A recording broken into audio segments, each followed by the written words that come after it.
Graça e paz, amados irmãos.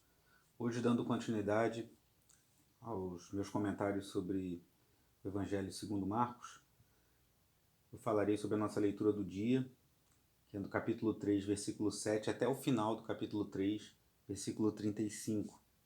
Eu quero falar sobre um pequeno barco. Talvez você se pergunte, mas por que um pequeno barco? Jesus, no início desse trecho que nós estamos meditando nesse dia, diz que ele se retirou com os seus discípulos para o mar e que uma grande multidão vindo da Galiléia o seguia, versículo 7. E muitas pessoas vindo de diversas regiões começaram a ir atrás dele. E no versículo 9 fala, por causa da multidão, ele disse aos discípulos que lhe preparassem um pequeno barco para evitar que o comprimissem. E eu fiquei refletindo nesse pequeno barco, porque Jesus, como a gente vai ver na sequência, ele curou muitos, versículo 10. As pessoas se empurravam para conseguir tocar nele. Versículo 11 diz que os espíritos imundos o viam e prostravam-se diante dele, gritando, tu és o Filho de Deus. E Jesus dava ordens severas para que eles não dissessem quem ele era. Ou seja, eles se prostravam diante do Filho de Deus e Jesus ordenava que eles não falassem para não atrapalhar o ministério de Jesus, no sentido de as pessoas quererem levantá-lo possivelmente como um messias político, como se fosse um rei, e isso atrapalharia o andamento. Você vê o poder de Jesus sobre os demônios, sobre as doenças. Mas Jesus pediu aos discípulos que fizessem um pequeno barco. Será que Jesus não tinha poder para subir, levantar, levitar, falar do alto, ou mandar que o mar se afastasse para que ele pudesse chegar um pouco para trás, a terra levantasse para fazer um púlpito de areia? Eu não sei, eu estou pensando alto aqui.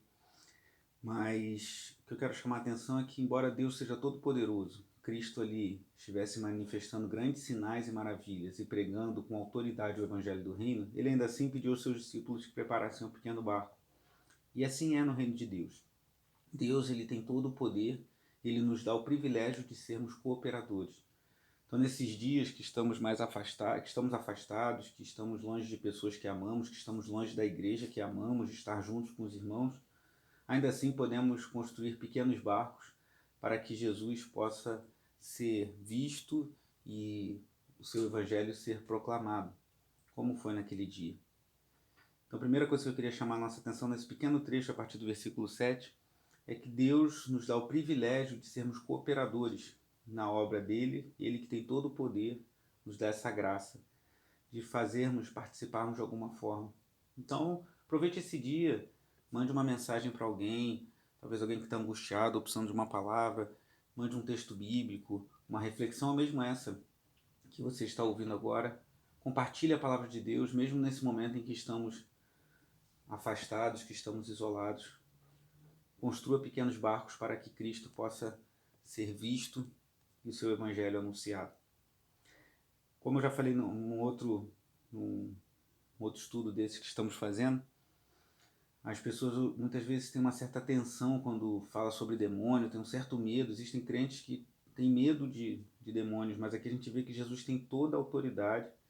Ele não negociava com os demônios, ele mandava que eles se calassem, ele expulsava os demônios, porque o nosso Deus é soberano e ele é maior do que Satanás e os seus anjos caídos. Na sequência, irmãos, nós vamos ver um outro aspecto, um outro assunto muito importante, porque a partir do versículo 13 diz que Jesus subiu ao monte e chamou para si aqueles que ele quis, os quais vieram para junto dele. No versículo 16 diz que estes são os 12 que ele escolheu. E aqui eu aprendo algo importante, porque quem estabelece liderança na igreja é o Senhor.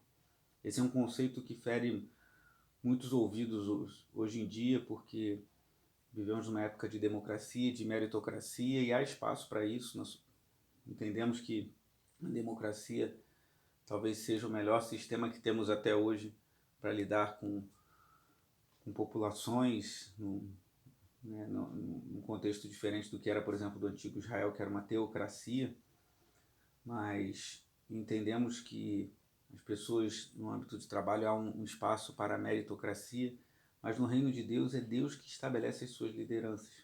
E hoje, como um texto complementar, eu vou deixar Efésios capítulo 4, você vai poder ler lá que Cristo estabeleceu alguns para apóstolos, profetas, evangelistas, pastores e mestres. É Cristo que estabelece as lideranças na igreja. Isso não quer dizer que a liderança com isso tem autonomia para fazer tudo o que quer, nem que é melhor do que ninguém. Mas nós devemos nos sujeitar uns aos outros, nos submeter às lideranças constituídas por Deus, entender que Ele é o Senhor da igreja. Ele era naquela ocasião e Ele continua sendo. Na sequência, Jesus volta a ter mais um embate com os fariseus e há uma fala de Jesus aqui que gera angústia em algumas pessoas. Já vi pessoas preocupadas quando Jesus fala acerca da blasfêmia contra o Espírito Santo. Às vezes as pessoas ficam preocupadas, angustiadas. Será que eu pequei contra o Espírito Santo e não tenho mais perdão?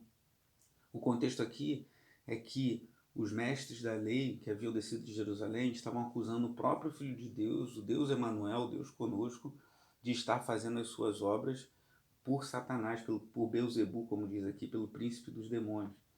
Então o que nós entendemos é que essa blasfêmia com o Espírito Santo é quando uma pessoa tem uma revelação, tem uma oportunidade clara de reconhecer que Cristo é o Salvador, Cristo é o Senhor. Aqui eles estavam vendo Jesus operando grandes maravilhas e ainda assim seu coração duro, seu coração resistente, resiste à obra de Cristo, resiste à pessoa de Cristo. E entendemos que é nesse contexto que se dá isso. É um tema um pouco complexo, podemos falar sobre isso um pouco mais, mas se isso gera angústia no teu coração por causa de algum pensamento, alguma palavra que você deu no passado, mas você se sente arrependido, quebrantado, isso já é um sinal de que o Espírito Santo está agindo no seu coração. Se arrependa, peça perdão a Deus, não deixe que essa fala de Jesus dura, mas contra um grupo específico que estava se levantando contra ele, venha gerar angústia, mas venha gerar quebrantamento em nossos corações e a certeza de que a obra de Deus, que o reino de Deus é algo sério, é algo que precisamos ter temor, mas também é um reino de misericórdia e amor, pois Deus amou o mundo de tal maneira que enviou o seu Filho para que todo o que nele crê não pereça, mas tenha a vida eterna. E na sequência vemos Jesus sendo procurado pelos seus familiares, e esse trecho que estamos meditando hoje termina Jesus falando: quem faz a vontade de Deus, este é meu pai, meu irmão, minha irmã e minha mãe. Nós que fomos chamados a fazer a vontade de Deus, somos igreja do Senhor, somos a família de Deus. Lá em Efésios 2,19 fala sobre isso, que nós somos a família de Deus. Então hoje, como um texto complementar, eu deixo Efésios 4 e Colossenses 1, que é um texto maravilhoso falando da pessoa de Cristo, e também o Salmo 46. Aquelas pessoas estavam angustiadas, sofrendo enfermidades, sofrendo doenças, e de diversos lugares vieram procurar Jesus. E o Salmo 46, ele diz que Deus é o nosso refúgio e nossa fortaleza, auxílio sempre presente na adversidade. O versículo 10 fala: parem de lutar, saibam que eu sou Deus, serei exaltado entre as nações, serei exaltado na terra. O Senhor dos Exércitos, verso 11, está conosco. O Deus de Jacó é a nossa torre segura. Medite nesse salmo, faça dele a sua oração nesse dia e que Deus fale ao seu coração poderosamente por meio da sua santa palavra. Deus te abençoe.